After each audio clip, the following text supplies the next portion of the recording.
સંસદનું બજેટ સત્ર આવતીકાલે 31 જાન્યુઆરીથી શરૂ થશે અને 4 એપ્રિલ સુધી ચાલુ રાખવાનો પ્રસ્તાવ છે। નાણામંત્રી નિર્મલા સીતારમણ 1 ફેબ્રુઆરીના રોજ સામાન્ય બજેટ રજૂ કરશે।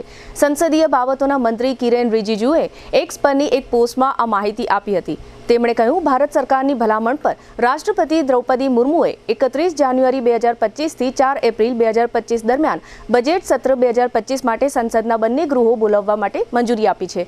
પરંપરા મુજબ સત્ર 31 જાન્યુઆરીએ સંસદના બંને ગૃહોની સંયુક્ત બેઠક સાથે શરૂ થશે, જેને રાષ્ટ્રપતિ દ્રૌપદી મુર્મુ સંબોધિત કરશે। આ પછી આર્થિક સર્વે રજૂ કરવામાં આવશે। આ પછી 1 ફેબ્રુઆરીએ નિર્મલા સીતારમણ વડાપ્રધાન નરેન્દ્ર મોદીના ત્રીજા કાર્યકાળનું પ્રથમ પૂર્ણ બજેટ અને નાણામંત્રી તરીકે સતત 8મું બજેટ રજૂ કરશે। કેન્દ્રીય બજેટ 2025-26 1 ફેબ્રુઆરી 2025ના રોજ લોકસભામાં રજૂ કરવામાં આવશે। સંસદની કાર્યવાહી 10 માર્ચે ફરી શરૂ થશે, જેમાં વિવિધ મંત્રાલયો, વિભાગોની ગ્રાન્ટ માંગણીઓ પર ચર્ચા કરવામાં આવશે અને બજેટ પસાર કરવામાં આવશે।